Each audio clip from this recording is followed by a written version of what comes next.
সন্ত ৰামপাল গুৰু মহাৰাজ হৈছে এনে এজন মহাপুৰুষ যিজনে নিজৰ সত্য ভক্তি, তত্ত্বজ্ঞান, কৰুণা আৰু সেৱাৰ বলত সমাজত এক নতুন আদৰ্শ বলবৎ কৰিছে। সন্ত ৰামপাল গুৰু মহাৰাজৰ নেতৃত্বত তেওঁৰ সকলো সৎলোক আশ্ৰমে কৰা বিস্ময়কৰ সমাজ কল্যাণমূলক কামে সমাজখনক সোণালী ভৱিষ্যতৰ এক নতুন আশা দেখুৱাইছে। সন্ত ৰামপাল গুৰু মহাৰাজৰ পৰা নাম দীক্ষা গ্ৰহণ কৰাৰ পিছত লাখ লাখ লোকৰ কৰ্কট ৰোগ, এইডছ আদি দুৰাৰোগ্য ৰোগ নিৰাময় হ'ল। সন্তজনাৰ জ্ঞানৰ পৰা অনুপ্ৰাণিত হৈ তেওঁৰ অনুগামীসকলে লাখ লাখ ইউনিট ৰক্তদান কৰে।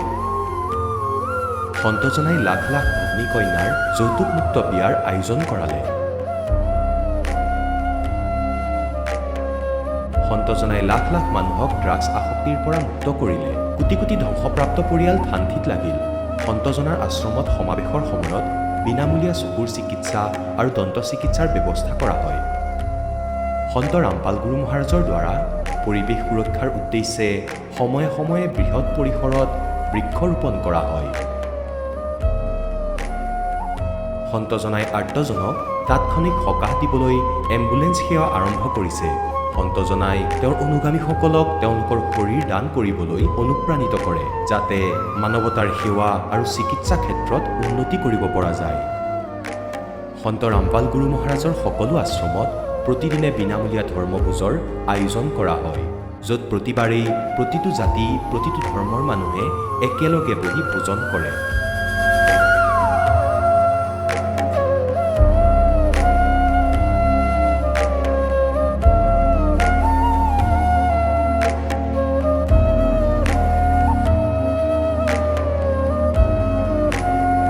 সন্ত ৰামপাল গুৰু মহাৰাজৰ অন্নপূৰ্ণা অভিযানে দৰিদ্ৰ আৰু অসহায় লোকসকলৰ জীৱনত এক নতুন শক্তি আৰু আশাৰ সঞ্চাৰ কৰিছে।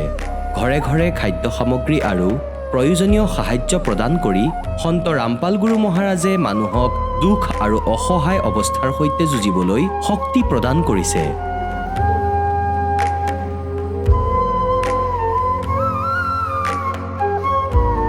দৰিদ্ৰ লোকসকলৰ বাবে ঘৰ নিৰ্মাণ কৰা সন্ত ৰামপাল গুৰু মহাৰাজৰ অসাধাৰণ কাৰ্যই এনে এক নিদৰ্শন দাঙি ধৰিছে, যি যুগ যুগ ধৰি সন্তজনাৰ উদাৰতা আৰু দয়াৰ প্ৰতীক হিচাপে জনাজাত হৈ ৰ'ব।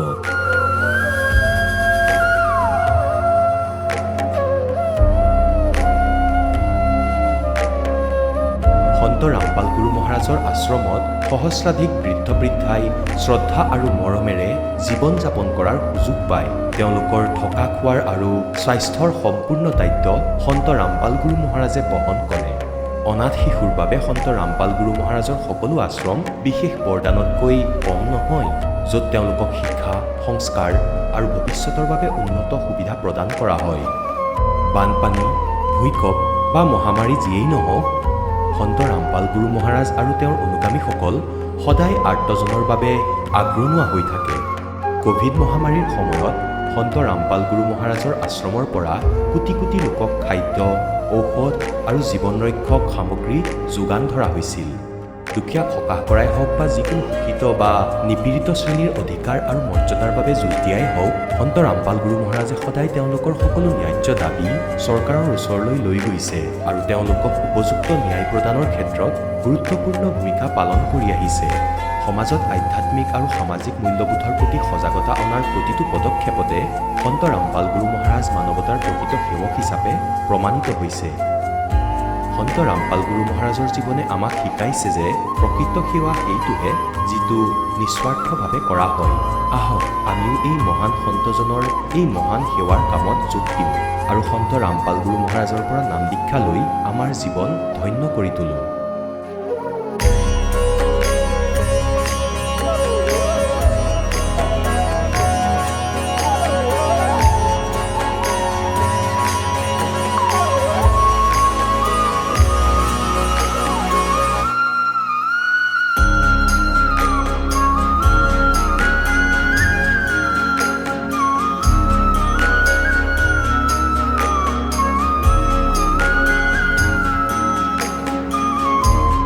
আপোনালোকক পৰিয়ালৰ সৈতে সৎলোক আশ্ৰমলৈ আন্তৰিকতাৰে আমন্ত্ৰণ জনোৱা হ'ল।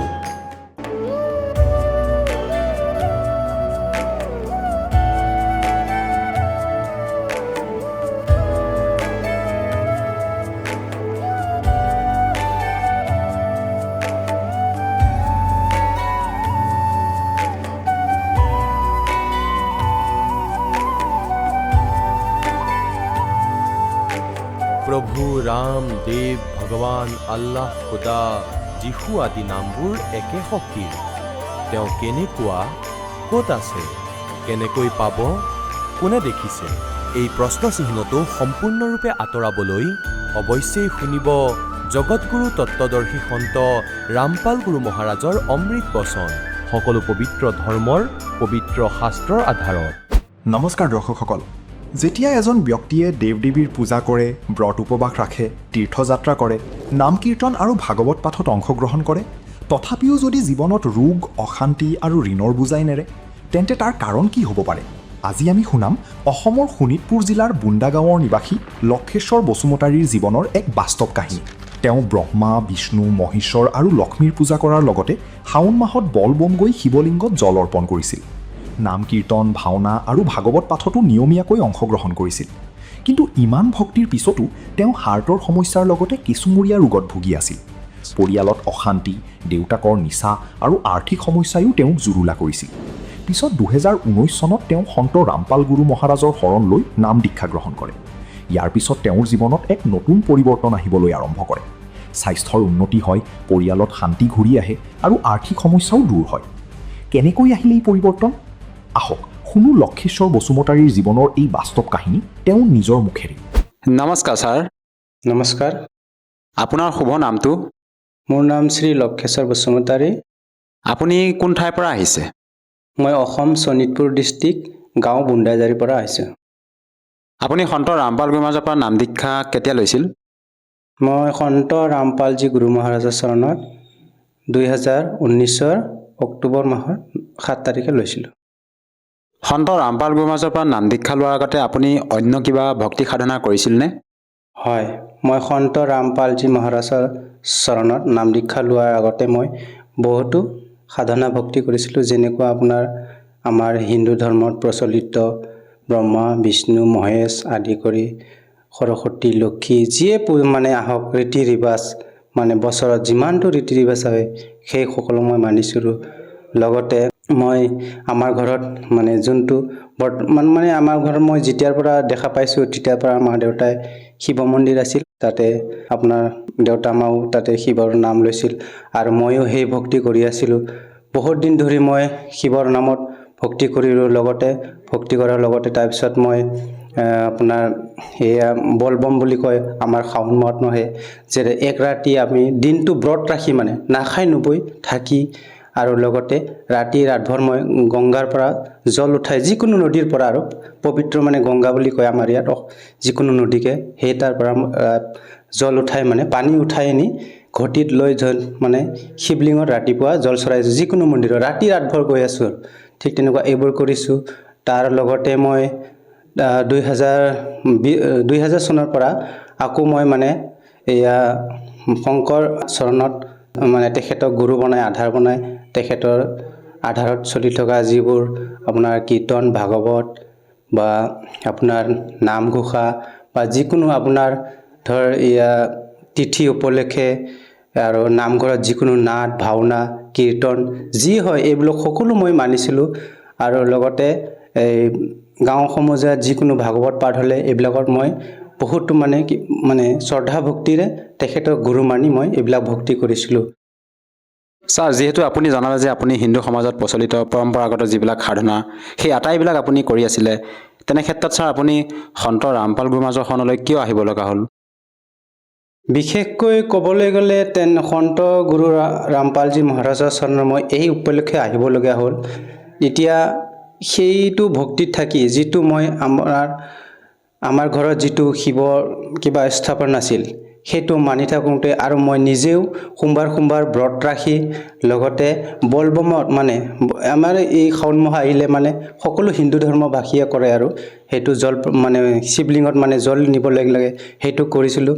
কৰাৰ লগতে মোৰ এনেকুৱা এটা ডাঙৰ বেমাৰ হ'ল, মানে হাত দুৰ্বল হয়, এইটো বেমাৰ মোক ধৰিলে আৰু ধৰি মোৰ এনেকুৱা পৰিস্থিতিত পৰিও এই মানে শিৱ বাবাৰ নাম এৰি মই বিভিন্ন যিটো আমাৰ অসমত উৰিয়াবাসীও লোকসকল আছে তেখেতে দণ্ডনাচ কৰে, মানে এই দণ্ডনাচতো তেখেতসকলে দেও উঠে, দেও মানে কিবা এনেকুৱা ওলোৱাৰ নিচিনা আৰু কাৰ কি হয়তো মানে ক'ব পাৰে আৰু ভিতৰীয়া কথাবিলাক। তাৰ চৰণত গৈ মই এইবিলাক চালোঁ যে কি হৈছে মোৰ এনেকুৱা তেনেকুৱা বহুতো চিকিৎসা কৰিছোঁ কিন্তু ঠিক হোৱা নাই কিন্তু মোৰ তেখেতসকলেও ক'লে 2 বছৰ 3 বছৰ ধৰি বলি বিধান দিব লাগিব বুলি ক'লে তেতিয়া মই ভাবিলোঁ এইবিলাকতো মই দিব নোৱাৰিম আৰু মই এইবিলাকৰ পৰা আগতে অলপ দূৰত থাকোঁ মানে ভয় লাগে তেতিয়া মই হ'ব বুলি মই গুচি আহিলোঁ সেইটোতো মই লাভ নাপালোঁ তাৰপিছত গৈহিনি আপোনাৰ মই এজন আমাৰ গাঁৱতে তেখেতে শংকৰ গুৰু আধাৰ মানি তেখেতে নাম কীৰ্তন এইবিলাক কৰি থাকে তেখেতৰ ওচৰত গৈ মই ক'লোঁ যে এনেকুৱা মোৰ বেমাৰটো বেছি হৈ আছে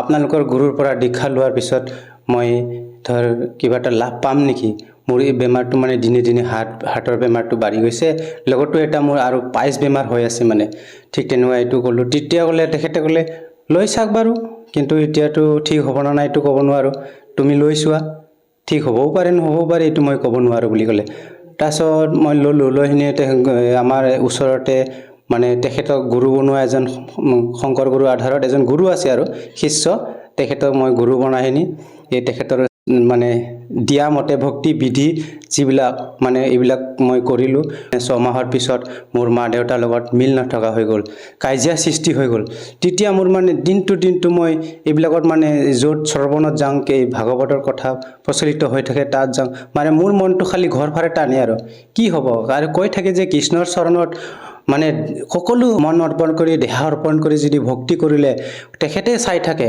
এটা মানে চুলিও মানে হিলিব নিদিয়ে বুলি কৈ থাকে কিন্তু মোৰ কি হ'ব এইটোৱে মই ভাবি থাকোঁ পিছত মই চিন্তিত পৰি গ'লোঁ কি হ'ব মোৰ যে মোৰ দিনে দিনে এইবোৰ কি হৈ গৈ আছে তাৰপিছত মই এদিন মানে এনেকুৱাই ভগৱানক মই চিন্তা কৰি থাকোঁ কিন্তু মোৰ লগত যোনে ব্যাখ্যা কৰে এই যে আপোনাৰ শংকৰদেৱে লিখা মানে কীৰ্তনৰ আধাৰ ব্যাখ্যা কৰে তেখেতক মই সুধি থাকোঁ ঐ এইটো দেখোন আমাক কৈছে শংকৰদেৱো কৈছে দেখোন এইবিলাক পাপ কাম কৰিব নাপায় বেয়া বস্তুবিলাক কৰিব নাপায় মিছা কথা ক'ব নাপায় কিন্তু আমি যে কৰোঁ সি কৈছে নাই পেটৰ কাৰণেতো কৰিব লগা হয় মানে অলপ চলপ মিছাটো ক'বলগীয়া হয় চলিবৰ কাৰণে এই মায়াৰ সংসাৰত বুলি কয় এইটো মই ভাবি থাকোঁ এইটোতো আমাৰ এখন যিকোনো স্কুলত গ'লে আমি শ্ৰদ্ধাবাহীন যদি ছাত্ৰ হৈ মানে মাষ্টৰৰ পৰা যদি আমি শিক্ষা লাভ কৰিব বিচাৰোঁ তেতিয়াহ'লে মাষ্টৰৰ গুৰুজনক গুৰু আদেশ মানি তেখেতৰ কথা শুনিলেহে আমি শিক্ষা লাভ কৰিব পাৰিম সেইদৰে মই ভাবি থাকোঁ ভাবি পিছত এজন মোৰ এই যোনজন মানে মোক এই মানে শংকৰদেৱক আধাৰত মানে লৈ গৈছিলে শিষ্য কৰিছিলে তেখেতে এদিন ক'লে এই এনেকুৱা তেনেকুৱা মানে মোবাইলত এজন গুৰু আহে কিন্তু আমাৰ যোনবিলাক শাস্ত্ৰবেদ এইবিলাক দেখোন ধুনীয়া খুলি কৈ আছে একদম মানে সকলো দেৱী পুৰাণ দুৰ্গা পুৰাণ বিষ্ণু পুৰাণ আৰু শ্ৰীমদ গীতা ভাগৱত আৰু ঋগবেদ যিকোনো মানে আমাৰ হিন্দু ধৰ্মৰ পবিত্ৰ শাস্ত্ৰবোৰৰ আধাৰ লৈ আৰু লগতে কোৰাণ বাইবেলতো যি আছে মানে এইটোকো মানে এটাই ভগৱান বুলি তেখেতে সাক্ষাৎ প্ৰমাণ দিছে সেই বুলি মোক কৈছে তেতিয়া মই মানে খঙত মানে এনেই মোৰ মানে মোৰ মাথা কাম নাইকিয়া হৈ গৈছে মানে মই কৈ দিওঁ আৰু তাক সেই টিভিত বহুতো টিভি স্ক্ৰীণৰ মানুহে আৰু কি মানে অলপ পইচা দিবহে লাগে সেই 1 ঘণ্টা 2 ঘণ্টা এনেকুৱা বুকি দিব সেইবিলাক চাই বাদ দিয়া ইয়াতে আমি পাই আছোঁ দিনে দিনে আমি বুজি আছোঁ কৃষ্ণই সকলো আৰু সেইবিলাক কিয় কিবা চাব লাগে সেইবিলাকৰ আধাৰত কিয় কথা শুনিবলৈ আকৌ 2 মাহৰ পিছত আকৌ এবাৰ ক'লে তেতিয়া মই ভাবিলোঁ কি হ'ব নাই মই ধ্যান নিদিলোঁ তাৰপিছত এদিন আকৌ এবাৰ কওঁতে মই লিখি লৈ আহিলোঁ মোবাইলত চাবিচোন সন্ত ৰামপালজী মহাৰাজ বুলি চাৰ্চ কৰি চাবি অসমীয়াটো আহে আপোনাৰ হিন্দীটো আহে সকলো কিবাতে আহে আৰু তেখেতে লিখা পুথিও আছে গীতা তোমাৰ জ্ঞান অমৃত জীৱনৰ সুগম পথ জ্ঞান গংগা তেতিয়া মই এদিন মানে মানুহজনী কোৱা নাই মানুহজনীটো মোক মানে এনি টাইম খং কৰি থাকে মানে যে মই একোৱে কৰিব নোৱাৰোঁ ঘৰখন মানে একদম দুৰ্বলতা হৈ পৰিলে বহুত দুৰ্বলতা হৈ পৰিলে যাতে মই ধাৰে ঋণ মানে চাৰিওফালে বাহিৰত ওলাব নোৱাৰা হৈ গ'ল তেতিয়া ভাবিলোঁ কি কৰাটো হ'ব উচিত চাংচোন বাৰু কি দিছে ঘৰত টিভিও আছিলে তাৰপিছত চালোঁ সৎসং সৃষ্টি ৰচনা যেতিয়া ক'লে বেদৰ পৰা হে পৰমাত্মা মই কি কাম কৰি আছোঁ তেতিয়া মানে মই ভাবিলোঁ এইজনে পৰমাত্মা হয় বেদে আমাক সাক্ষাৎ কৈ আছে আজি গীতাই কৈ আছে আজি শ্ৰীমদ দেৱী ভাগৱত পুৰাণে কৈ আছে আজি কোৰাণে কৈ আছে আজি বাইবেলে কৈ আছে এজনেই পৰমাত্মা আৰু এই আমি যাক কৃষ্ণক মানি আছোঁ সেই কৃষ্ণৰ আধাৰত যোনটো গীতা হয় সেই গীতাই কৈ আছে যে গীতা 18 শ্লোক 62 সেই অৰ্জুন তই পৰম সনাতন শাশ্বতম ধামটো যোনটো সত্য ধামটো পাবৰ কাৰণে তদৰ্শী খণ্টৰ ওচৰত যা বুলি কৈছে তেতিয়াহে তই সেই পৰম সত্য ধামটো পাব বুলি কৈছে তেতিয়া মই কান্দি মই থাকিব নোৱাৰা হৈ মোৰ টকা পইচা অভাৱ মই তেতিয়া ভাবিলোঁ হাৰিয়ানাত নাম দীক্ষা ল'ব লাগে তেতিয়া মই কি কৰিম মানে সেই ভকতজনৰ লগত লিংক কৰিলোঁ লিংক কৰাৰ পিছত তেখেতেও ক'লে কিবা এটা কৰি যাব লাগিব নহ'লেতো উপায় নাই তেখেতৰো অলপ দুখ হৈ আছে মানে তেতিয়া ভাবিলোঁ কি কৰি যাম আমাৰ ঘৰৰ মানুহজনীক মই দেখুৱালোঁ এই জ্ঞানবিলাক চালোঁ বুজিলোঁ শাস্ত্ৰক প্ৰমাণ কৰি যালে সকলো সত্য হয় মানে একদম মানে শাস্ত্ৰ মানে বিৰোধী নহয় মানে শাস্ত্ৰত যিটো লিখা আছে সেইটোহে তেতিয়া মই মানুহজনী ক'লোঁ মানুহজনীও কিন্তু এনেকুৱা বিশ্বাস হ'ল তাৰ প্ৰতি বিশ্বাস হৈ মানে এই আমি নাম ল'বই লাগিব তাৰপিছত মই আমাৰ ইয়াৰ অসমত বন্ধন গোট বুলি কয় সেই বন্ধন গোটৰ পৰা 30,000 টকা লৈ মই পিছত মই ফোন কৰিলোঁ যে আমাৰ এনেকুৱা লাখ ভাল পৰমাত্মাৰ চৰণত যে মানে ওচৰতে নামদান পালোঁ মানে আমাৰ অসমতে ইমান নথৈ আনন্দ হৈ গৈ মই 2019 7 ছেপ্টেম্বৰ দিনাখন সন্ত ৰামপালজী মহাৰাজৰ চনত এই দুখৰ কাৰণে মই নাম দীক্ষা ল'বলগীয়া হ'ল ছাৰ আপুনি যিহেতু জনালে যে আপোনাৰ যি শাৰীৰিক সমস্যা আছিলে আপোনাৰ হাৰ্টৰ সমস্যা আছিলে আৰু আপুনি বিভিন্ন মানে সমস্যাত ভুগি আছিলে পাৰিবাৰিক এতিয়া বৰ্তমান যি আপুনি সন্ত ৰামপাল গুৰুমহাৰাজৰ পৰা নাম দীক্ষা ল'লে নাম দীক্ষা লোৱাৰ পিছত আপোনাৰ সেই যিবিলাক সমস্যা আছিলে পাৰিবাৰিক হওক বা আপোনাৰ শাৰীৰিক যিবিলাক সমস্যা আছিলে সেই সমস্যাবিলাক আপোনাৰ দূৰ হ'লনে মোৰ মই কিছুমান থাকি গ'ল মানে প্ৰথমতে মই লাভটো এনেকুৱা পাইছোঁ সন্ত ৰামপালজী মহাৰাজৰ যিটো ভক্তি ল'লোঁ তেখেতৰ আধাৰত মই শাস্ত্ৰৰ আধাৰত প্ৰমাণ কৰি যিটো তেখেতে মোক ভক্তি দিলে মন্ত্ৰ দিলে সেই আধাৰত মই এই থাকা ইয়াতে বৰ্তমান থাকা আমাৰ দেৱতাসকল যিটো ব্ৰহ্মা বিষ্ণু মহেশ্বৰ কিদৰে তেখেতসকলৰ মন্ত্ৰ জপ কৰিব লাগে সেইটো কৰাৰ লগে লগে মই এনেকুৱা ধৰণৰ ধুনীয়াকৈ লাভ পালোঁ যে তেখেতসকলে দেৱতা হয় এই দেৱতাকো আমি মন্ত্ৰ জাপ কৰিলেহে তেখেতসকলে আমাক এইটো লোকৰ পৰা কিবা ৰেহাই কৰি মানে আগলৈ যোনটো পৰমাত্মা হয় যোনটো লোকত আহিছে সেই লোকত যাব পাৰি তেনেকুৱা লগে লগে মই মন্ত্ৰ জাপ কৰাৰ লগে এনেকুৱা প্ৰমাণ পালোঁ যিটো মোৰ থাকি গৈছে আমাৰ দেউতা মানে একদম এনেকুৱা নিচাহিত যিটো নিচা কৰে মানে ৰাতি আহি মানে ঘৰৰ বেৰা চেৰা এইবিলাক মাৰে কোবাই ভাঙে কিন্তু মই যেতিয়া লৈ আহিলোঁ তেখেত তেতিয়া মানে পগলাৰ দৰে হৈছে তেখেতে লৈ আহি মই তেতিয়া ভাবিছোঁ হে পৰমাত্মা কি হ'ব আপোনাকে পৰমাত্মা আপুনি সকলো হয় আপুনি শাস্ত্ৰ প্ৰমাণৰ আধাৰত সেই পৰমাত্মা আপুনি দয়া কৰক তেখেতকো যাতে তেখেতৰ চৰণৰ লৈ লওক এনেকুৱা বুলি কোৱাৰ লগে লগে তেখেতে মানে 2-3 দিনমান আমাক বহুত অসুবিধা কৰিলে অসুবিধা কৰাৰ পিছতে তেখেতো মানে লাহে লাহে এই ভক্তি মাৰ্গত আহিবলৈ কৰিলে আনি তেখেতে মানে ক'লে যে ল'ৰা তুমি যি ভক্তি কৰিছা ময়ো সেই নাম ল'ম মোকো সেই মানে ভগৱানৰ চৰণত লৈ যোৱা বুলি ক'লে মই এনেকুৱা ভাল লাগিলে যিটো আমাৰ ঘৰত আমাৰ বাইদেউ ভণ্টি মানে সকলোৱে আহিব ভয় কৰিছিল আমাৰ দেউতাৰ কাৰণে এনেকুৱা নিচা খাই মানে কোনোবা এজন ব্যক্তি আহিব ভয় কৰিছিল উল্টা চিধা কৈ প্ৰথমতে মোৰ সেইটো লাভ হৈছে আৰু লগতে যিটো আমাৰ পত্নী মানে অকৰা স্বভাৱ বা তেখেতৰ মানে দুৰ্বলতাৰ কাৰণে বা বেমাৰ আজাৰৰ কাৰণে যিটো হাই কাজিয়া হৈ থাকে আমাৰ মাৰ লগত আৰু সেইটো মানে আমি বেলেগ খাই থকাটো মানে লগে লগে মানে মিলি গ'ল মানে বেছি দিনে নালাগিলে মানে আপোনাৰ 2 মাহ মানতে সকলো মানে লাহে লাহে এইটো লাভ পালোঁ তাৰপিছত মই যিটো মোৰ মানে হাৰ্টৰ দুৰ্বল আছিলে এইটো মই মানে এই সন্ত ৰামপালজী দিয়া মন্ত্ৰটো লাহে লাহে জপ কৰোঁতে কেতিয়া যে মোৰ শেষ হৈ গ'ল মই সেইটো গমেই নাপালোঁ আৰু লগতে মোৰ পায়স ৰোগ আছিলে এই পায়স ৰোগটো মই বিভিন্ন ঔষধ খাইছিলোঁ একদম মানে ক'বই নালাগে যে মই ডক্তৰৰ পৰাও খালোঁ আৰু এইটো খালে ভাল হ'ব এইটো খালে ভাল হ'ব তাৰপিছত আমাৰ গাঁৱলীয়া ঔষধ থাকে কিছুমান আপোনালোকে জানে অসমত বহুতো বন ঔষধ পায় সেইবিলাকো মই বহুত খালোঁ কিন্তু সেই সন্ত ৰামপালজী মহাৰাজৰ দিয়া যোনটো মন্ত্ৰক লৈ বা শাস্ত্ৰ আধাৰ ভক্তি কৰি সেইটো মই লাভ পালোঁ আৰু যিটো মোৰ আৰ্থিক দুৰ্বল যিটো মোৰ মানে ঘৰৰ পৰিস্থিতি একেবাৰে বেয়া ঋণত ডুবি গৈছিলে মই চলিব নোৱাৰা হৈছিলোঁ সেইটো মই যেনেকুৱা ধৰ মানে আপোনাৰ দিনে দিনে মই এইবিলাক ভক্তি কৰিছিলোঁ যে আগত যোনটো আপোনাৰ শিৱ বাবাক মানিছিলোঁ ইমান বৰত ৰাখিছিলোঁ সেইটোৰ দ্বাৰা লাভ হোৱা নাছিলে লগতে শংকৰ গুৰু মানি তেখেতৰ আধাৰত যিটো ভক্তি কৰিলোঁ সেইটোৰো লাভ পোৱা নাছিলে কিন্তু এই সন্ত ৰামপালজী মহাৰাজৰ চৰণত আহি এই মানে কিঞ্চিত মাত্ৰ 1 বছৰতে মোৰ এনেকুৱা লাভ হৈ গ'ল যিকোনো ধাৰ আছিলে সকলো মানে কেতিয়া যে সমাপ্ত হৈ গ'ল মই মানে গমেই নাপালোঁ আৰু লগতে মানে মোৰ ঘৰৰ পৰিৱেশ এনেকুৱা মিলিবলৈ ধৰিলে যে আমাৰ বাইদেউহিনতেও মানে আজি ভাবে যে এই কেনেকুৱা তেখেতসকলে মিলি গ'ল কেনেকুৱা তেখেতসকলে আগৰ পৰিস্থিতি বেয়া আছিলে আমি যাবই নোৱাৰোঁ না বোৱাৰী ফালে থাকিম না মানে আমাৰ মাৰ ফালে থাকিম সেই বুলি মানে আমাৰ ঘৰত অহা নাছিলে মই এইবোৰ বিভিন্ন ধৰণৰ আৰু লগতে ক'ব নালাগিলে আৰ্থিক যিবোৰ দুৰ্বলতা আছিল মোৰ সকলো দুখ দূৰ হৈ গ'ল ছাৰ এতিয়া আপোনাৰ পৰা আৰু এটা কথা জানিব বিচাৰিছোঁ যিহেতু আপুনি সন্ত ৰামপাল গুৰু মহাৰাজৰ পৰা দীক্ষা লোৱাৰ পিছতে আপুনি শাৰীৰিকভাৱে হওক বা আৰ্থিকভাৱে হওক বিভিন্ন প্ৰকাৰে লাভ পালে আৰু আপুনি নিজে মত ব্যক্ত কৰিছে যে আপোনাৰ পিতৃয়ে যেতিয়া নিচা সেৱন কৰি আছিলে মানে ঘৰত হাই কাজিয়া কৰিছিলে আৰু তাৰ পৰা পৰিত্ৰাণ পালে আপোনাৰ পিতৃয়ে তেনে ক্ষেত্ৰত ছাৰ আপুনি অসমৰ পৰা তেখেতৰ পৰা নাম দীক্ষা লৈ এনেধৰণৰ লাভ পাইছে এইটো ছাৰ কেনেকৈ সম্ভৱ? ভগৱান মানে ভগৱানটো ভগৱানেই হয়, পৰমাত্মাটো পৰমাত্মাই হয়। তেখেতে জেলতে থাকক যিতে থাকে, তেখেতৰ ইচ্ছা এইটো ইচ্ছা হয়, কিন্তু আমিহে আচল জেলত আছোঁ। কালৰ জালত আমিহে বন্দী হৈ আছোঁ, যিটো আমি চত লোকত আছিলোঁ। শাস্ত্ৰই কয়, আমাৰ গুৰু সন্ত ৰামপালজী মহাৰাজে শাস্ত্ৰ প্ৰমাণ কৰি তেখেতে দেখুৱাই থাকে, কিন্তু তেখেতে এইবোৰ লীলা কৰে। যেনেকুৱা সত্য যুগত তেখেতে সৎসুকৃত নামেৰেও আহে, তেতা যুগত তেখেতে মুনীন্দ্ৰ নামেৰে আহে, দাপৰত কৰুণাময় ৰূপৰে আহে। এই কলি যুগত তেখেতে 600 বছৰ আগত কবিৰদেৱ নামেৰে আহিছিল আৰু লগতে এতিয়া বৰ্তমান সেই কবিৰদেৱ, সেই কবিৰ পৰমাত্মা সন্ত ৰামপালজী মহাৰাজেই হয়। আমাকহে তেখেতে উদ্ধাৰ কৰিব আহিছে। ছাৰ আৰু এটা কথা, আমি যিহেতু আমাৰ অসমৰ যিবিলাক আমাৰ শ্ৰদ্ধালু গুৰু আছিলে তেওঁলোকেতো আমাক ব্ৰহ্মা বিষ্ণু মহেশ্বৰ গজৰ্ম বুলি ভক্তি সাধনা প্ৰদান কৰি আহিছিলে। লগতে আমাৰ শ্ৰদ্ধালু শংকৰ মাধৱীও আমাক কৃষ্ণ ভগৱানক ভক্তি কৰিবৰ কাৰণে যিখিনি আমাক বিধি মানে অৱদান আগবঢ়াই থৈ গৈছে সেইমতে আমি কৰি আছোঁ। তেনে ক্ষেত্ৰত ছাৰ আমি কবিৰদেৱক পৰমাত্মা বুলি কেনেকৈ মানি ল'ম ছাৰ? কবিৰদেৱক পৰমাত্মা আমি নিজে মানি ল'ব দৰকাৰ নাই।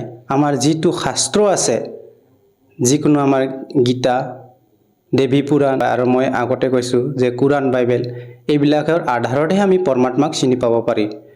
ঠিক তেনেকুৱা যদি সকলো ঘৰে ঘৰে আছে, আজি কাৰোবাৰ ঘৰত গীতা আছে বা আপোনাৰ দেৱী পুৰাণ আছে, দেৱী পুৰাণত সাক্ষাৎ প্ৰমাণ কৰিছে যে সন্ত ৰামপালজী মহাৰাজে দেখুৱাই দিছে, যে আঙুলিয়াই দিছে 138 নম্বৰ পেজত যে ব্ৰহ্মা বিষ্ণু মহেশ্বৰ তেখেতসকলে নাচবান হয় বুলি কৈছে, তেখেতসকলৰ জন্ম মৃত্যু হয় বুলি কৈছে। সেইকাৰণে মানে ব্ৰহ্মা বিষ্ণু মহেশ্বৰ শংকৰে তিনিজনে কৈছে যে আমাক মানিব নালাগে, প্ৰকৃততে আমাক জন্মদাতা দুৰ্গা মাতাহে বুলি কৈছে। শ্ৰীমদ দেৱী ভাগৱত পুৰাণৰ তাত লিখা আছে যে দুৰ্গা মাতাই কৈছে মোকো বাদ দিয়া, কেৱল প্ৰকৃততে ওম নামহে স্মৰণ কৰিব লাগিব। কিন্তু আমি গীতাত চাবলৈ গ'লে গীতা 17 শ্লোক 23ত এই ওম তৎসৎ 3টা মন্ত্ৰ পায়। এই ওম তৎসৎ 3টা মন্ত্ৰ আজি সদগুৰু ৰামপালজী মহাৰাজে ক'ৰ পৰা কেনেকুৱা এই ওম তৎসৎ মন্ত্ৰটো কাৰ হয় বা কিদৰে সৎটো কাৰ হয় বা তৎটো কাৰ হয়, এইবিলাক ভিন ভিন ৰূপত ভাঙনি কৰি তেখেতে আজি এইবোৰ প্ৰদান কৰে। ছাৰ আৰু আমাৰ যিবিলাক আমাৰ অসমৰ শ্ৰদ্ধালু বা আধ্যাত্মিক গুৰু, তেওঁলোকেতো আমাক হৰে কৃষ্ণ হৰে ৰাম, ওম নম ভাগৱতে বাসুদেৱাই নম বা ওম নম শিৱায় এনেধৰণৰ মন্ত্ৰ প্ৰদান কৰি আহিছে। তেনে ক্ষেত্ৰত ছাৰ আপোনালোকৰ গুৰু সন্ত ৰামপাল গুৰু মহাৰাজে কেৱল গীতা শাস্ত্ৰৰ আধাৰত ওম তৎসৎ মন্ত্ৰৰ কথা ক'লে, আপুনি এইটো ছাৰ কেনেকৈ আমি মানি ল'ম ছাৰ? ওম তৎসৎ এতিয়া হৰে কৃষ্ণ হৰে ৰাম, আমিও আগত এইবিলাক কৰিছিলোঁ যে আমাৰ যেতিয়া ৰোগ হয় আমি যিকোনো এটা গুৰু বনাইছোঁ, তেখেতে কৈছে হৰে কৃষ্ণ হৰে ৰাম বা ৰাম ৰাম কিবা এটা কওক, মানে কিবা এটা কয় আৰু তেতিয়াহ'লে আমিও ভাবোঁ যেতিয়া আমাৰ দুখটো আহে তেতিয়া আমি কৃষ্ণ কৃষ্ণ কৃষ্ণ কৃষ্ণ কৃষ্ণ বা ৰাম ৰাম ৰাম ৰাম ৰাম ৰাম বা হৰে কৃষ্ণ হৰে কৃষ্ণ, মানে দুখটো দূৰ হ'বৰ কাৰণে। কিন্তু আমাৰ যোনটো শাস্ত্ৰৰ আধাৰ মন্ত্ৰ এইটোতো নহয়, কিন্তু আমিও নিজে দুখটো দূৰ কৰিব বিচাৰোঁ। কিন্তু চাওক, অনুৰোধ কৰিছোঁ, প্ৰাৰ্থনা কৰিছোঁ আপোনালোকক, যেনেকুৱা আমাক ভগৱানে সাক্ষাৎ কৈছে, পূৰ্ণ পৰমাত্মাই কৈছে, শাস্ত্ৰই কৈছে যে যদি শাস্ত্ৰৰ আধাৰত যদি ভক্তি কৰে তেতিয়াহ'লে আপুনি ভগৱানৰ যিটো ভক্তি কৰিবলৈ যিবোৰ বাধক বস্তু, যেনেকুৱা আমাৰ ৰাগিয়াল বস্তু আছে, মাদক দ্ৰব্য আৰু মাছ মাংস ইত্যাদি, আগতে সেইবোৰ দূৰ কৰিব লাগিব।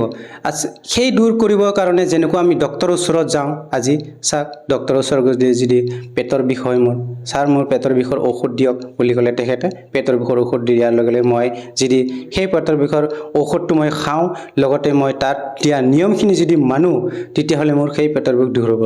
ঠিক তেনেকুৱা শাস্ত্ৰত যিটো প্ৰমাণ দিছে, আজি সন্ত ৰামপালজী মহাৰাজে শাস্ত্ৰৰ আধাৰত যিটো মন্ত্ৰ দিছে, সেই মন্ত্ৰ আপোনালোকে এবাৰ কৰি চাওক বা তেখেতৰ চৰণত নাম লৈ কিনি এবাৰ কৰিব চেষ্টা কৰক। সেই যদি আপোনালোকে লাভ নাপায় তেতিয়াহ'লে এৰিব পাৰে। এই যে শাস্ত্ৰৰ আধাৰত যিটো মন্ত্ৰ পায় সন্ত ৰামপালজী মহাৰাজে আজি দি আছে বৰ্তমান সময়ত, এই গুৰু ৰূপত আহি তেখেতসকলে মানে তেখেতে ভগৱান হয় কিন্তু পূৰ্ণ পৰমাত্মা হয়, তেখেতে কবিদেৱৰ এক অৱতাৰ হয়, কিন্তু আজি তেখেতে গুৰু ৰূপত আহি আমাৰ বাবে ইমান দুখ ভুগি দুখ দেখুৱাই তেখেতে লীলা কৰি যেনেকৈ 600 বছৰ আগত আহিছিল কবীৰদেৱ নামেৰে তেখেতে জুলাহা ৰূপত দেখুৱাইছিল পৰমাত্মা এনেকুৱা নহয় যে ভগৱানৰ মানে নিয়মে বেলেগ বিধানে বেলেগ যে অস্ত্ৰ শস্ত্ৰ লৈ নাহে তেখেতে যুদ্ধ কৰিব নাহে তেখেতৰ জ্ঞানেৰে যোনটো সৎ জ্ঞান সেই জ্ঞান বুজাই আমাক তেখেতে সৎলোক নিবলৈ আহিছে বৰ্তমান সময়ত সেই মন্ত্ৰ সন্ত ৰামপালজী মহাৰাজে শাস্ত্ৰ আধাৰত প্ৰমাণ কৰি দি আৰু সেই মন্ত্ৰ যদি আমি কৰোঁ নিশ্চয় আমাৰ যিটো বাধক ভক্তিৰ কাৰণে মাছ মাংস মানৱ দ্ৰব্য এইবিলাক মানে বিড়ি চিগাৰেট হুক্কা সকলো দূৰ হৈ যায় ছাৰ যিহেতু আপুনি সন্ত ৰামপাল গুৰুমাজৰ পৰা নাম দীক্ষা লোৱাৰ পিছতে বিভিন্ন প্ৰকাৰে আপুনি লাভ পাইছে আৰু যিসকল দৰ্শকে আজি আপোনাক টিভি স্ক্ৰীণত প্ৰত্যক্ষ কৰি আছে আপুনি তেওঁলোকক এনেকুৱা কি বাৰ্তা দিব বিচাৰে যাতে তেওঁলোকেও সন্ত ৰামপাল গুৰুমাজৰ পৰা নাম দীক্ষা লৈ উপকৃত হ'ব পাৰে বাৰ্তানো মই কি দিম আপোনালোকৰ আগত মোৰ দুখখিনি ক'লোৱে সেই দুখত আজি থাকি মই যিটো মোৰ মানে দুৰ্গতি হৈছিল আজি মই সাহস কৰি ভগৱানৰ চৰণত যিটো মই শাস্ত্ৰ আধাৰত সন্ত ৰামপালজী মহাৰাজে মোক মন্ত্ৰ দিলে সেই মন্ত্ৰৰ আধাৰত মই আজি আপোনালোকৰ ওচৰত আহি হাতযোৰ প্ৰাৰ্থনা কৰিছোঁ মই আজি যে মোৰ দুখ কেনেকুৱা দূৰ হ'ল যে ইমান মানে পূজা কৰিলোঁ মোৰ লাভ নহ'ল মই আজি সন্ত ৰামপালজী মহাৰাজৰ চৰণত ভক্তি পোৱাৰ কাৰণে হাতযোৰ প্ৰাৰ্থনা মই বাৰম্বাৰ কৰিছোঁ আপোনালোকৰ সকলো হাতে হাতে আজিকালি মোবাইল আছে যিকোনো এপছতে যাওক আপোনাৰ ইউটিউবৰ পৰা দি ফেচবুক ইনষ্টাগ্ৰাম যিকোনো এপছতে যাওক সন্ত ৰামপালজী মহাৰাজ বুলি চাৰ্চ কৰক তাতে সৎসং আহিব এই সৎসংবিলাক শুনক আৰু লগতে সন্ধিয়া সাধনা চেনেলৰ 7:30 আহে ইয়াত যাইখিনি আপোনালোকে চাইখিনি নিজৰ গ্ৰন্থ নিজৰ ঘৰতে থকা গ্ৰন্থসমূহ আপোনালোকে মিলাইখিনি আপোনালোকেও মোৰ দৰে মানে দুখত পৰি আছে সবেই দুখতে আছে মোৰ ভাই বন্ধুসকল তাৰ কাৰণে মই বাৰে বাৰে হাতযোৰ প্ৰাৰ্থনা আপোনালোকে এইবিলাক কিতাপ যদি আজি যদি কোনোবা এজন ব্যক্তিয়ে লৈ থৈছে পুণ্য আত্মাই লৈ থৈছে মোৰ দাদাই লৈ থৈছে বা মোৰ ছাৰে লৈ থৈছে বা চাবলৈ সময় নাই বা কোনোবা ব্যক্তিয়ে পোৱাই নাই এইবিলাক কিতাপ তেতিয়াহ'লে আপোনালোকে অৰ্ডাৰ কৰক যে জ্ঞান গংগা গীতা তোমাৰ জ্ঞান অমৃত জীৱনৰ সুগম পথ আৰু লগতে এই কিতাপটো আপোনালোকে নথৈ অলপ হ'লেও কিঞ্চিত হ'লেও সময় ওলাই এইবিলাক চাওক যে কি কৈছে কি লিখিছে আৰু এইবিলাক যদি আমি আজি থৈ দিওঁ তেতিয়াহ'লে আমাৰ জীৱন ব্যৰ্থ যাব সেইটো কাৰণে মই ভাই বন্ধুসকল মই বাৰে বাৰে অনুৰোধ মোৰ দৰে যিটো দুখ আছিল আপোনালোকৰ সেই শাস্ত্ৰ আধাৰ সন্ত ৰামপালজী চৰণ যদি মন্ত্ৰলৈ ভক্তি কৰে 100% আপোনালোকৰো লাভ হ'ব ছাৰ আমি যিহেতু অসমৰ নিবাসী আমি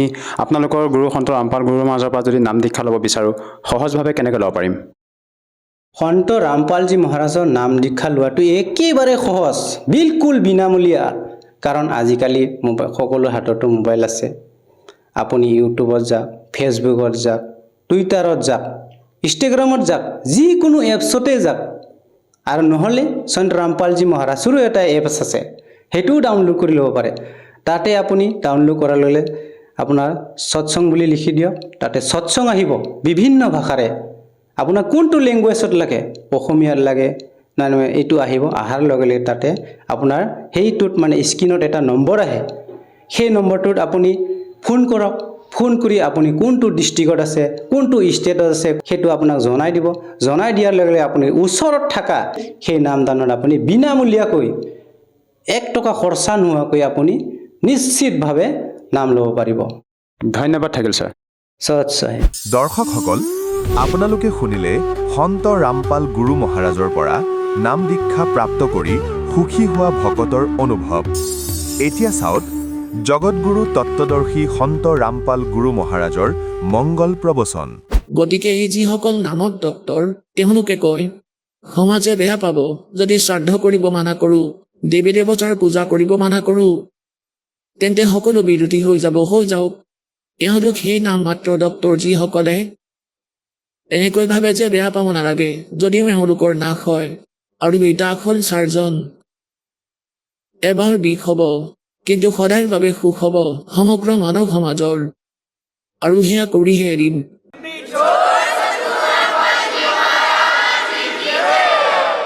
परमात्मा की को विचारी है कि मन मथुरा दिल द्वारका नगरी का फिरता बरसाणे नु मन हृदय सफा करी भक्ति करा हसा परमात्मार हसा साधना करा कत बरसानात भूमि परिसा आको की कय जे जब फरमान धनी का आवे को राखे घर जाने नू जा सतगुरु का शरणा लीजे जो मेटे जम तलबाने नू मैं तो दे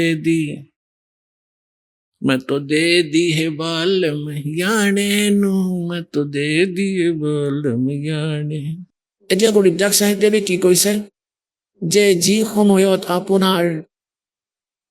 আপোনাৰ ভাগ্য অনুসাৰে আপোনাৰ যেতিয়া মৃত্যু আহিব আৰু যমৰ দূত আপোনাক নিবলৈ আহিব তেতিয়া কোনেও বাধা দিব নোৱাৰে তেওঁক। মাছা ঘটে না তেল বধে বিদনা লিখে जो लेख।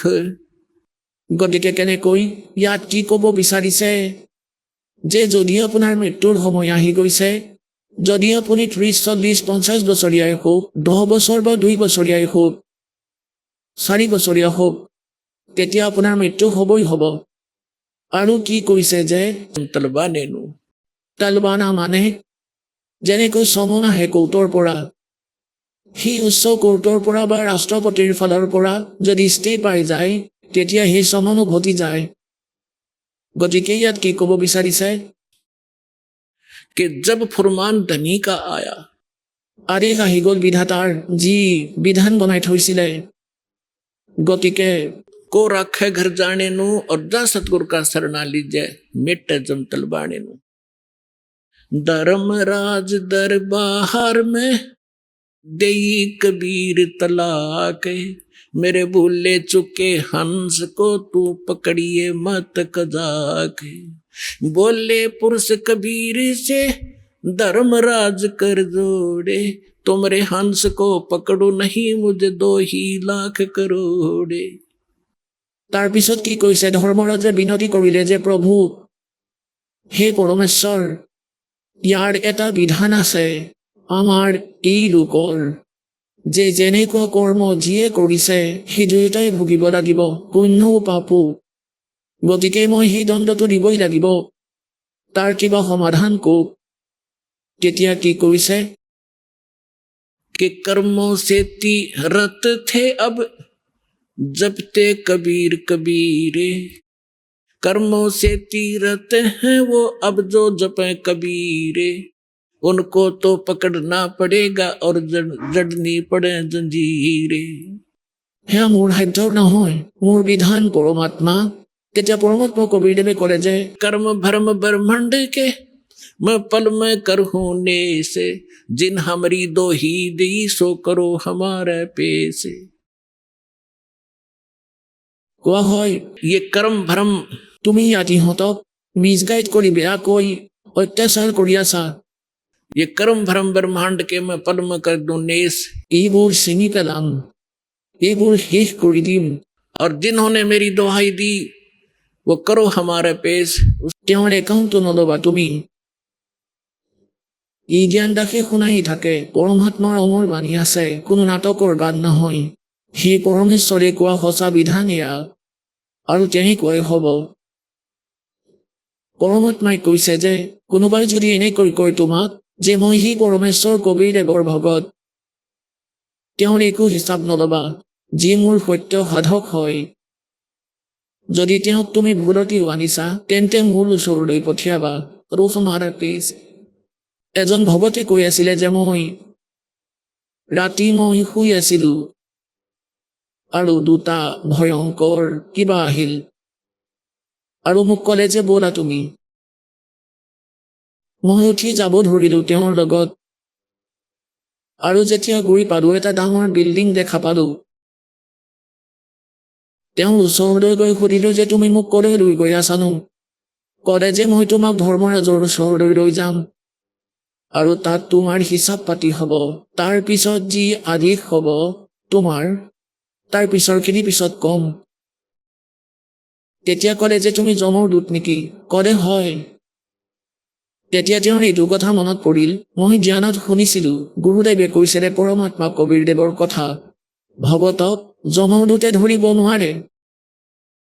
গতিকে মই তেওঁৰ লগত কাজিয়া কৰিব ধৰিলো, মাৰামাৰি, যে তুমি মোক লৈ যাব নোৱাৰা, এৰা। বহু সময় তেওঁৰ আৰু মোৰ কাজিয়া হ'ল। মই কৈছিলো যে মই কবিৰ পৰমেশ্বৰৰ ভক্তি কৰোঁ, সত্য সদগুৰুৰ চৰণত আছো, তুমি কেনেকৈ লৈ যাব পাৰা মোক? নহ'লে সুধিলো হয় তোমাৰ সেই যাৰ ওচৰলৈ লৈ গৈ আছা মোক। যেতিয়া তেওঁ দেখিলে যে এওঁ বহুত দৃঢ়তাৰে কৈ আছে, তাৰি এজনে ক'লে যে তুমি ইয়াতে থিয় হৈ থাকা, মই গম লৈ আহোঁ। কৈছে সি ভিতৰলৈ গ'ল। তেওঁৰ কথা বতৰাবোৰ মই শুনি আছিলো। সি কৈছিলে যে মহাৰাজ অমুকে এনেকৈ কৈ আছে যে মই কবিৰদেৱৰ শিষ্য, তুমি মোক ধৰি ৰাখিব নোৱাৰা, এনেকৈ ধৰ্মৰাজক ক'লে। ধৰ্মৰাজে একাউণ্ট চালে, বাৰে বাৰে চাই ক'লে যে তুমি কাক লৈ আহিলানো? তেওঁ সোনকালে আকৌ থৈ আহা, মোকো মাৰিবা তুমি এতিয়া। তেতিয়া আকৌ উভতি আহিল আৰু ক'লে যে আৰে এৰা এই বিপদটো, ওপৰৰ পৰা পেলাই দিলে মোক। আৰু এনেকৈ ঘূৰি ঘূৰি তলত পৰে। আৰু পিছত বডিত প্ৰৱেশ কৰিলো। আৰু যেতিয়া মই উঠিলো, ঘামি গৈছিলো, মোৰ চকু মেল খালে, টোপনি ভাঙিল। আৰু বহু সময় মই স্থিৰ হৈ থাকিলো, লৰচৰ কৰিব পৰা নাছিলো, একেবাৰে পৰা নাছিলো।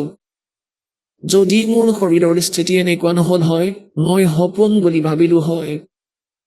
গতিকে সেইদিনাৰ পিছৰ পৰাই মোৰ বিশ্বাস বাঢ়িল পৰমাত্মাৰ প্ৰতি। গতিকে ইয়াতে গৰীবদাস দেৱে সেই পৰমাত্মাৰ সমৰ্থৰ কথা কৈছে कि जब फरमान धनी का आवे को राखे घर जाने नु। कोने बचाब ताলৈ গ'লে और जा सतगुरु का शरणा लीजे मेटे जमतल बाणे नु। मैं तो दे दी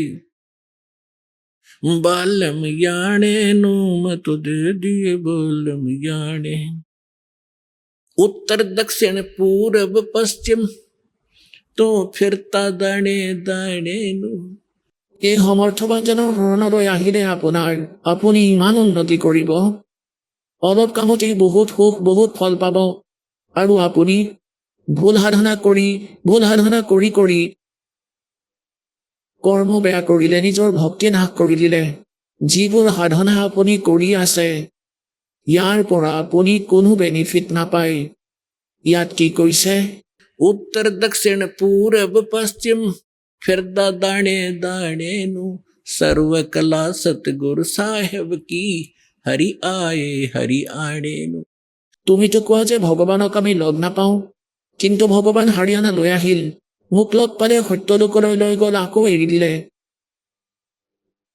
আৰু পুণ্যাত্মাসকল, আগলৈ গৰীবদাস দেৱে কি কৈছে? मत दे दी है बालम बैरेनु, मैं तो दे दी है बालम बैरेनु, मैं तो दे दी बैरेनु, मैं तो दे दी है बालम बैरेनु। संसारी दी गल्ला चिने ना बूझे शब्द जो गहरेनु। संसारी दी गल्ला चिन्ह नहीं बूझे शब्द जो गहरेनु। ये मुर्दों से ती प्रीत लगावे न जाने सतगुरु मेरे नु।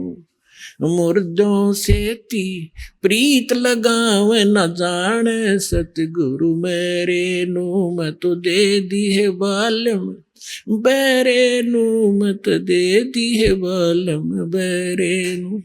श्वेत छतर सिर मुकुट विराजे देखत ना उस चेहरे नु। श्वेत छतर सिर मुकुट विराजे देखत ना उस चेहरे नु। ऊंची थड़ियां खेती बोवे ये भूल गए नज डरे नु।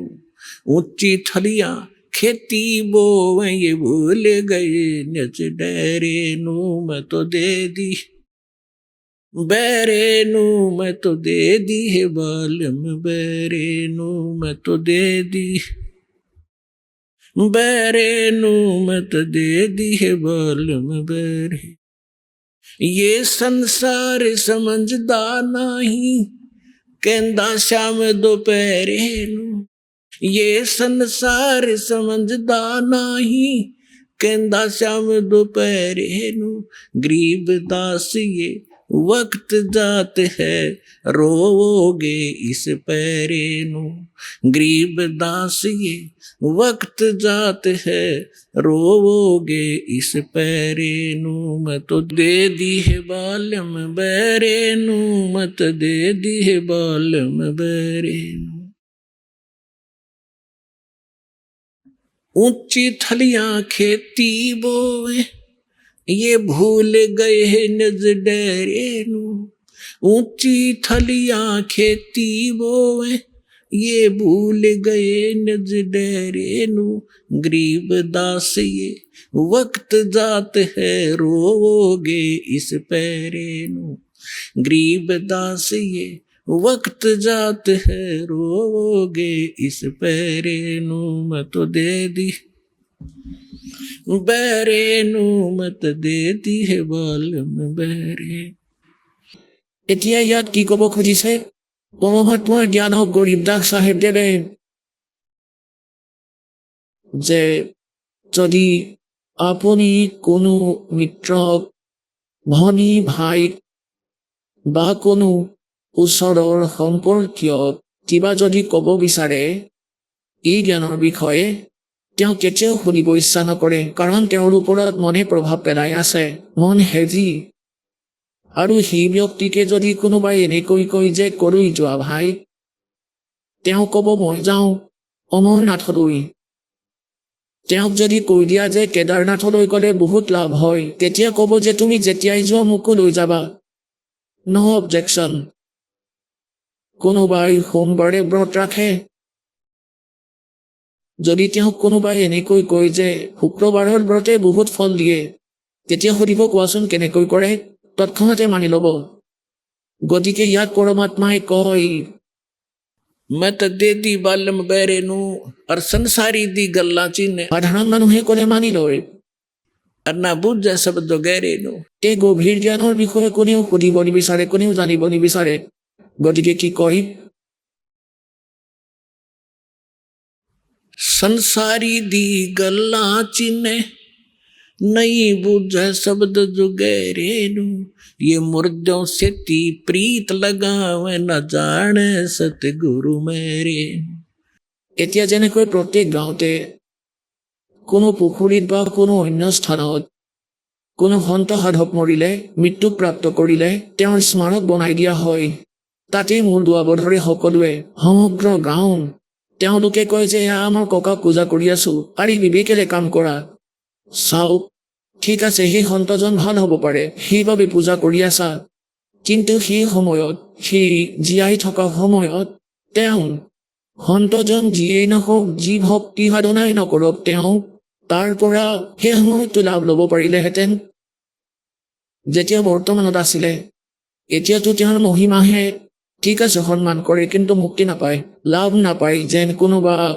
ডক্তৰ বৈদ্য ধৰক তেওঁ ভাল বৈদ্য আছিলে আৰু বহুত ভাল ঔষধ দিছিলে লোক নাশ কৰি দিছিলে ঠিকে আছে সেই সময়ত যদি তেওঁৰ সম্পৰ্কলৈ কোনোবা আহিলেহেঁতেন লাভ পালে হয় তেওঁৰ মৃত্যু হ'ল মৃত্যুৰ পিছত তেওঁৰ স্মাৰক বনাই দিলে এতিয়া যদি তালৈ কোনোবা যায় সেই বৈদ্যজনক এইটো ক'বলৈ যে বৈদ্যদেৱ মোৰ মেলেৰিয়া হৈ গ'ল ঔষধ দিয়ক এতিয়া সেই বৈদ্যৰ মূৰ্তিয়ে কাম নিদিয়ে যি অৰিজিনেলি জীৱিতজনে কৰিছিলে গতিকে আমাৰ ভুল ইয়াতেই হৈ আছে এতিয়া নোহোৱা হ'ব গতিকে কি কয় मुर्दों से ती प्रीत लगावे ना बूझे शब्द जो गहरे नू मुर्दों से ती प्रीत लगावे ना जाने सतगुरु मेरे नू मैं तो दे दी है बालम बेरे नू मैं तो दे दी है बालम बेरे नू आको की कोई শ্বেত ছতৰ চেৰ মুকুট বিৰাজে নিৰাকাৰ বুলিৰ বুলি পিটি আছিলা কোৱা হয় सफेद अरस कुरुस पर सफेद घुमट जहाँ सतगुरु जहाँ परमात्मा का डेरा তাতে তাৰ বহুত ধুনীয়া মহল আছে পৰমাত্মাৰ বহুত সুন্দৰ গম্বুজৰ দৰে তাতে পৰমাত্মা বিৰাজমান হৈ আছে সিংহাসনৰ ওপৰত মূৰত মুকুট আছে আৰু ওপৰত বগা ছাতি তৰা আছে পৰমাত্মাৰ শ্বেত ছতৰ চেৰ মুকুট বিৰাজে देखत ना उस चेहरे नू श्वेत छतर सिर मुकुट विराजे, देखत न उस चेहरे नो, ऊंची थलियां खेती बोवे ये भूल गए निज डेरे नो, ऊंची थलियां खेती बोवे ये भूल गए निज डेरे नो। কেতিয়া কি ক'ব বিচাৰিছে যে পৰমাত্মা সাকাৰ, মনুষ্য সদৃশ হৈ সকলো সদগ্ৰন্থৰ পৰা প্ৰমাণ কৰি দিছে এই দাসে। আৰু যি মহাপুৰুষসকলে ভগৱানক লগ পালে সত্যলোকলৈ লৈ গ'ল, নিজ স্থানলৈ আকৌ এৰিলে, তেওঁলোকে নিজৰ অমৃত বাণীত এফিডেভিট দি থৈছে ভগৱান কোন, ক'ত থাকে, কেনেকুৱা দেখাত আৰু কি নাম তেওঁৰ। গতিকে এই সকলো প্ৰমাণৰ পৰা সিদ্ধ হৈ যাব যে ভগৱান কোন আৰু কেনেকুৱা লীলা কৰে সেই মালিকে। গতিকে ইয়াত কি কৈছে যে আপোনালোকে যি সাধনা কৰি আছে অন্য দেৱী দেৱতাৰ পূৰ্ণ পৰমাত্মাৰ ভক্তি নকৰি যিকোনো ব্ৰহ্মৰেই হওক, স্বৰপুৰুষৰ, অক্ষৰ পুৰুষৰ, ব্ৰহ্মা বিষ্ণু মহেশ্বৰৰ, দুৰ্গা বা নিৰঞ্জনৰ, গতিকে সেইটো এনেকুৱা সাধনা যেনে কোনো কৃষকে ওখ স্থানত বাম মাটিত আগতে বৰষুণৰ ওপৰত নিৰ্ভৰশীল আছিলে সমগ্ৰ মানৱ সমাজ। আৰু সেই সময়ত গৰীব দাসদেৱো কৃষক আছিলে। গৰীব দাসদেৱ তেওঁ জাঠ জাতিৰ আছিলে আৰু তেওঁৰ ওচৰৰ পাজৰৰ যিমানবোৰ কৃষক আছিলে তেওঁলোককো বুজাবলগীয়া আছিলে। সেইবাবেই কৈছিলে যে মই যি ভক্তি কৰি আছো যিজন ভগৱানৰ, তেওঁৰ সাধনা নকৰি আপুনি যে আনৰ সাধনা কৰি আছে সেয়া এনেকুৱা যেনে ওখ স্থানত বাম মাটিত বীজ ৰুলে খেতিৰ বাবে, আৰু যেতিয়া অলপ চলপ বৰষুণ হ'ল তেতিয়া সেই স্থানৰ পানী এক সমতল স্থলত দ মাটিত তাতে আহি একত্ৰিত হৈছিল। আৰু সেই স্থানত দ মাটিত পানী বৰষুণৰ পৰাও ওচৰৰ পাজৰৰ ওখ ক্ষেত্ৰবোৰৰ পৰাও তালৈ আহিছিল। আৰু যেতিয়া তাত বীজ ৰোৱা হৈছিলে, যেনেকৈ ওখ স্থানত ৰোৱাবোৰতো একেবাৰে নগজিছিলে, আৰু দ মাটিত ৰোৱা একৰত প্ৰায় 50 মোন শস্য হৈ গৈছিলে, আৰু বাম মাটিত 2 মোন হৈছিলে কষ্টৰে। গতিকে কি কৈছে গৰীব দাস চাহিবদেৱে, এটা এক্সাম্পল দি আছে कि तुम ऊंची थलियां खेती बो भूल गए निज डेरे नु। এই পৰম পিতা পৰমাত্মা কবিৰ চাহেবৰ ভক্তি নকৰি আপুনি অন্য দেৱী দেৱতাৰ ভক্তি কৰি এনেকৈ লাভ লৈ আছে যেনেকৈ বাম মাটিত খেতি কৰা কৃষকৰ কোনো লাভ নহয়। আৰু যিয়ে দ মাটিত বীজ ৰোপণ কৰে প্ৰযত্ন দুয়োটাই একেধৰণেই কৰে, তেতিয়া সেই দ ঠাইৰ সেই সাৰুৱা মাটিত সমতল মাটিত বেছি লাভ হয়। গতিকে বুজাব বিচাৰিছে যে যি সাধনা মই কৈ আছো সেয়া দ সাৰুৱা মাটি বুলি বুজা। আকৌ কৈছে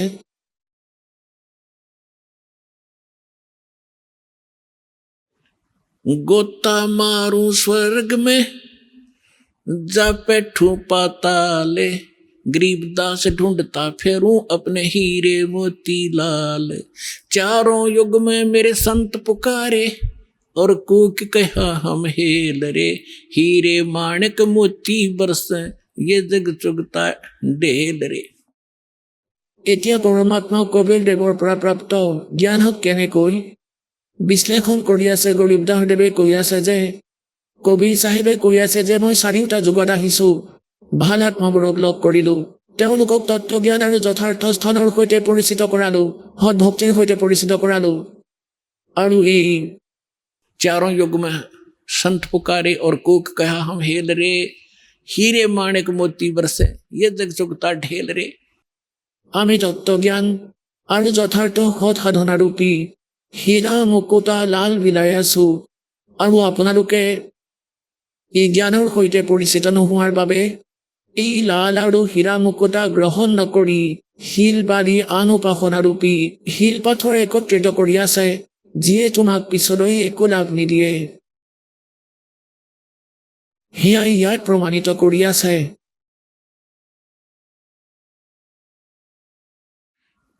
श्वेत छतर सिर मुकुट विराजे, देखत ना उस चेहरे नु, ऊंची थलियां खेती बोवे ये भूल गए निज डेरे नु।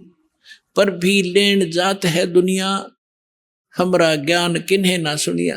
এতিয়া ইয়াত এটা প্ৰশ্ন আহিছে কেছন চাৰি দি গল্লা চিন্নে নাবুদ যে সবত জোগাইৰেনো এগৰাকী ভনী আহিছিল এগৰাকী ভনীয়ে মোৰ পৰা দীক্ষা লৈছিলে সি ভনীৰ যিগৰাকী ভনী তেওঁৰ স্বামীয়ে বহুত মদ খাইছিলে আৰু যিজনী ভনীয়ে ইয়াত দীক্ষা লৈছিলে তেওঁৰো এনেকুৱা স্থিতি আছিল তেওঁৰ স্বামীয়ে মদ এৰি দিছিলে আৰু নাম লৈ লৈছিল আৰু ঘৰ একেবাৰে স্বৰ্গৰ দৰে হৈ গৈছিল এদিন সেই বায়েকৰ ঘৰলৈ আহিছিলে যিজনীয়ে দীক্ষা লোৱা নাছিলে দীক্ষা কোনো আন এজনৰ পৰা লৈ থৈছিলে আন পন্থৰ পৰা আৰু লগতে আন সাধনাও কৰিছিলে নিজৰ যি পৰম্পৰাগত প্ৰচলিত তাইৰ গিৰিয়েকে মদ খাইছিলে বহুত মাৰধৰ কৰিছিলে ৰাস্তাত থিয় কৰাই থৈছিলে কেতিয়াবা মদৰ নিচাতে তাই কৈছিলে মই বাহিৰত থিয় হৈ থাকোঁ সি দৰজাৰ খিলি মাৰি শুই থাকে ৰাতিপুৱা নিচা ফটাত খোলে ইমান দুখত আছো তেতিয়া সেই ভনীয়ে ক'লে যে মোৰ গুৰুদেৱৰ ওচৰলৈ ব'লা তুমি নাম লৈ লোৱা তোমাৰ স্বামীও মদ এৰি দিব তেতিয়া সেই ভনীয়ে নিজৰ বায়েকৰ লগত আমাৰ ইয়ালৈ আহিলে কৰেথা আশ্ৰমলৈ যেতিয়া লগ পাইছিলো আমি সকলো একেলগে বাহিৰত বহো সকলোৱে প্ৰায় 10-20-50 জন ভকত আহিছিলে 10-20 যেতিয়া মই সুধিছিলো ক'ৰ পৰা আহিছা তেতিয়া বায়েকে কৈছিলে এয়া মোৰ ভনী আৰু তাই গিৰিয়েকে বহুত মদ খায় সদায় কাজিয়া কৰে বেয়া অৱস্থা কৰি দিছে তাই আৰু চাকৰিও কৰে কিন্তু ঘৰত এক পইচাও নিদিয়ে কেৱল মদ খায় কেতিয়াবা ল'ৰা ছোৱালীও লগতে থাকে তেতিয়া মই ক'লো যে ভনী তেন্তে তুমি দীক্ষা ল'ব লাগিব তেতিয়া ভগৱানে লাহে লাহে সদ্বুদ্ধি দিব আপোনাৰ পৰিয়ালৰ মানুহক তেওঁ প্ৰৱেশ কৰিব আৰু এই ভূত প্ৰেতো পৰিয়ালত প্ৰৱেশ কৰি উৎপাত কৰিব নোৱাৰিব সিহঁত পলাই যাব সদ্বুদ্ধি আহিব তেতিয়া মই সুধিলে যে তুমি কি সাধনা কৰা তেতিয়া তেওঁ ক'লে যে মই ধন ধন সদ্গুৰুৰ পৰা নাম লৈছো 4-5 বছৰ মানেই হ'ব তেতিয়া মই ক'লো যে ভনী চোৱা ঠিক আছে তুমি তাত নাম লৈছা কিন্তু ইয়াত নাম লোৱাৰ পিছত আগৰ সকলোবোৰ পূজা এৰিব লাগিব না ভিৰি না মদ পান খাব পাৰিবা না কাৰোবাক এইবোৰত সহযোগ কৰিবা আৰু কোনো ব্ৰতো নাৰাখিবা তেতিয়া তাই ক'লে মই কৈছিলো যে ভনী তুমি বিড়ি কিয় খোৱা তাই কৈছিলে বিড়ি আগতে খোৱা নাছিলো তাত নাম লোৱাৰ পিছতহে খাব ধৰিলো মই ক'লো আচৰিত কথা দীক্ষা লোৱাৰ পিছত এইবোৰ বেয়া বস্তু এৰেহে বেয়া বস্তু গ্ৰহণ নকৰে তেতিয়া তাই ক'লে যে যি হঠংগত আমাৰ গাঁৱত হৈছিলে হঠংগ মই তালৈ গৈছিলো তেতিয়া আমাক সকলোকে বিড়ি বিতৰণ কৰিছিলে প্ৰসাদ ৰূপে এখন প্লেটত ঢালি দি আৰু লগতে এটা জুই শলা এঙাৰত হৈছিলে আৰু এনেকৈ কৈছিল যে খোৱা প্ৰসাদ হৈয়া আগতে খোৱা নাছিলো তাৰপিছত ডাঙৰবোৰে শিকালে এইটো বেমাৰো লগাই দিলে মোক এইবোৰতো মই বাদ দিম বাৰু তাৰপিছত ক'লে যে মই ব্ৰতো ৰাখো সুধিলো কোনটো ব্ৰত ৰাখা ক'লে শুক্ৰবাৰৰ তেতিয়া মই ক'লো যে ভনী এই সকলো যি ব্ৰত ত্যাগ কৰিব লাগিব যদি ভক্তি কৰিব বিচাৰা তেতিয়া ক'লে যে ব্ৰতটো মই নেৰো তেতিয়া বায়েকে ক'লে যে তুমিতো কৈছিলা সকলো কথা মানিম বুলি এতিয়া ব্ৰতত লাগি ধৰিলা তেতিয়া মই সুধিলো যে ভনী এই শুক্ৰবাৰৰ ব্ৰত কিয় ৰাখা তুমি কি কাৰণে আহক আমি এতিয়া সেই শ্ৰদ্ধালুসকলৰ অনুভৱবোৰ জানো যিসকলে জগতগুৰু তত্ত্বদৰ্শী সন্ত ৰামপাল গুৰু মহাৰাজৰ পৰা দীক্ষাপ্ৰাপ্ত কৰিছে তথা তেওঁ কোৱা ভক্তিমাৰ্গ এওঁলোকে অৱলম্বন কৰি আছে নমস্কাৰ দৰ্শকসকল এই কাহিনী হৈছে ওড়িশাৰ সম্বলপুৰৰ নিবাসী মীৰাবাই দাসীৰ মীৰাবাইয়ে জনায় যে সৰুৰ পৰা তেওঁ হিন্দু ধৰ্মত প্ৰচলিত বিভিন্ন দেৱ দেৱীৰ ভক্তি কৰি আহিছিল ওড়িশাৰ বহুতো ব্ৰত উৎসৱ আৰু ধৰ্মীয় অনুষ্ঠান তেওঁ গভীৰ শ্ৰদ্ধা ভক্তিৰে পালন কৰিছিল তেওঁ জগন্নাথৰ ভক্তি কৰিছিল জগন্নাথ মন্দিৰতো গৈছিল আৰু মহালক্ষ্মীসহ আন বহু দেৱ দেৱীৰ পূজা পাঠ কৰি আহিছিল কিন্তু ইমান ভক্তি কৰাৰ পিছতো তেওঁৰ জীৱনত সুখ শান্তি আহি নাপালে তেওঁৰ আৰ্থিক অৱস্থা অতি দুৰ্বল আছিল আৰু তেওঁৰ কৃষক পিতৃও নিচাৰ বেয়া অভ্যাসত বহুত কষ্ট পাই আছিল তাৰ পিছত এদিন তেওঁ সন্ত ৰামপাল গুৰু মহাৰাজৰ শাস্ত্ৰ অনুকূল সত্য জ্ঞান শুনিবলৈ পালে সেই জ্ঞান বুজি তেওঁ সন্ত ৰামপাল গুৰু মহাৰাজৰ পৰা নাম দীক্ষা গ্ৰহণ কৰিলে আৰু শাস্ত্ৰানুকূল ভক্তি আৰম্ভ কৰিলে মীৰাবাইয়ে কয় যে সন্ত ৰামপাল গুৰু মহাৰাজৰ কৃপাৰে তেওঁলোকৰ আৰ্থিক অৱস্থাত উন্নতি আহিল আৰু তেওঁৰ পিতৃয়েও নিচাৰ দৰে বেয়া অভ্যাসৰ পৰা মুক্তি লাভ কৰিলে। আহক শুনো মীৰাবাইৰ বাস্তৱিক কাহিনী নিজৰ মুখেৰে। নমস্কাৰ। নমস্কাৰ, কি নাম আপোনাৰ? মোৰ নাম মীৰাবাই দাসী। মীৰা, আপুনি ক'ৰ পৰা আহিছে? মই গাঁও জামপালি পৰমানপুৰ জিলা সম্বলপুৰ উৰিষ্যাৰ বাসিন্দা। সন্ত ৰামপালদেৱ মহাৰাজৰ পৰা নাম দীক্ষা আপুনি কেতিয়া ল'লে? সন্ত ৰামপালদেৱ মহাৰাজৰ পৰা মই 29 ডিচেম্বৰ 2013ত নাম দীক্ষা লৈছিলোঁ। সন্ত ৰামপালদেৱ মহাৰাজৰ পৰা নাম দীক্ষা লোৱাৰ আগত আপুনি কি ভক্তি সাধনা কৰিছিল? মই সকলো হিন্দু দেৱী দেৱতাৰ পূজা কৰিছিলোঁ। আমাৰ তাত উৰিষ্যাত 12 মাহত 13 প্ৰকাৰৰ উৎসৱ পালন কৰা হয়, সকলোকে আমি মানিছিলোঁ আৰু প্ৰসিদ্ধ জগন্নাথ মন্দিৰলৈও গৈছিলোঁ, তেওঁৰ ভক্তি কৰিছিলোঁ। আৰু আমাৰ তাত সম্বলপুৰত মা চামৰেশ্বৰীৰ পূজা হয়, সেয়াও আমি কৰিছিলোঁ। মা লক্ষ্মীৰ পূজা কৰিছিলোঁ আৰু সকলো দেৱী দেৱতাক আমি মানিছিলোঁ। তেন্তে সন্ত ৰামপালদেৱ মহাৰাজৰ শৰণলৈ অহাৰ কাৰণ কি? সন্ত ৰামপালদেৱ মহাৰাজৰ জ্ঞানক মই বুজিলোঁ আৰু বাকী ধৰ্মগুৰুতকৈ তেওঁক পৃথক যেন লাগিল। তেওঁ সকলো শাস্ত্ৰৰ অনুসৰি ভক্তি দিয়ে, সকলো প্ৰমাণ সহিতে কয়। তেওঁ গূঢ় ৰহস্যৰ আৰু গীতাৰ জ্ঞানৰ কথাও কয়, যাৰ বাবে মই বহুত প্ৰভাৱিত হ'লোঁ আৰু তেওঁৰ পৰা মই নাম দীক্ষা ল'লোঁ। সন্ত ৰামপালদেৱ মহাৰাজৰ পৰা নাম দীক্ষা লোৱাৰ পিছত আপুনি কি লাভ পালে? সন্ত ৰামপালদেৱ মহাৰাজৰ পৰা নাম দীক্ষা লোৱাৰ পিছত মই বহুত প্ৰকাৰৰ লাভ পালোঁ। আমাৰ আগতে আৰ্থিক স্থিতি বহুত বেয়া আছিলে। মোৰ দেউতা এজন কৃষক আৰু সেইবাবে আমাৰ আৰ্থিক স্থিতি বহুত দুৰ্বল আছিলে। গতিকে আমাৰ আৰ্থিক স্থিতি ভাললৈ আহিল। এডুকেশ্যনৰ ফালেৰেও মই বহুত লাভ পালোঁ। পৰমাত্মাৰ আশীৰ্বাদত মই BEd গভৰ্ণমেণ্ট উৰিষ্যাত ছিট পালোঁ আৰু PG এণ্ট্ৰেঞ্চত গংগাধৰ ইউনিভাৰ্চিটিটো মই প্ৰথম ৰেংকতে ছিট পালোঁ আৰু বহুত কিবা কিবি লাভ পালোঁ।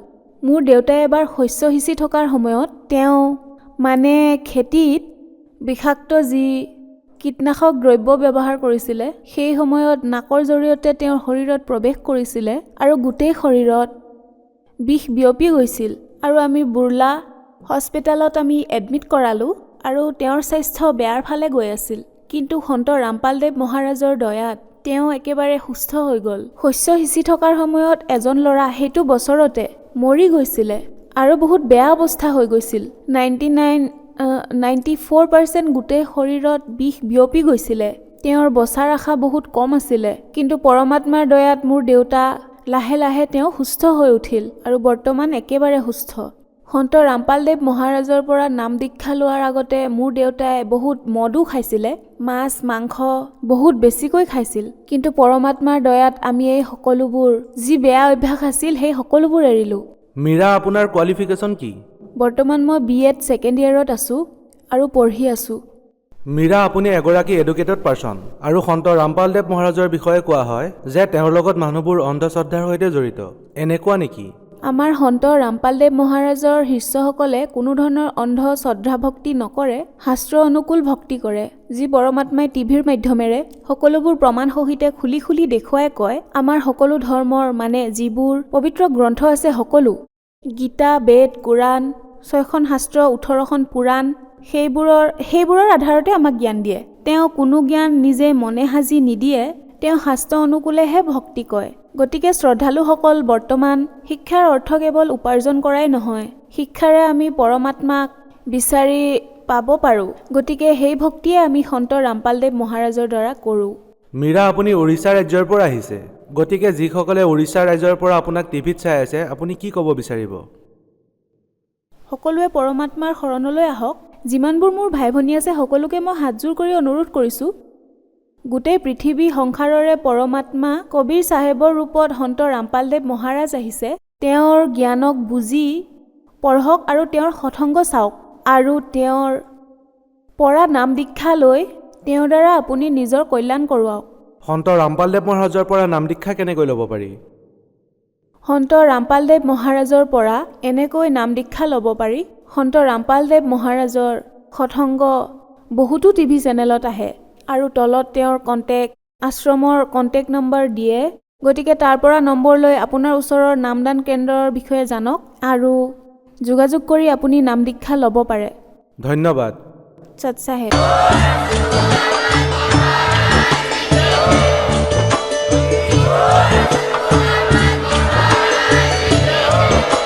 আপুনি শুনি আছিলে জগতগুৰু তত্ত্বদৰ্শী সন্ত ৰামপাল গুৰু মহাৰাজৰ মংগল প্ৰবচন। অধিক জানিবৰ বাবে ভিজিট কৰক www.jagatgururampalji.org। সন্ত ৰামপাল গুৰু মহাৰাজৰ শুভ আশীৰ্বাদত সমগ্ৰ বিশ্বতে 500তকৈও অধিক নাম দীক্ষা কেন্দ্ৰ আছে, য'ত সন্ত ৰামপাল গুৰু মহাৰাজৰ দ্বাৰা বিনামূলীয়াকৈ নাম দীক্ষা দি থকা হৈছে। আপোনাৰ ওচৰৰ নাম দীক্ষা কেন্দ্ৰৰ ঠিকনা জানিবলৈ সম্পৰ্ক কৰক 7082208528।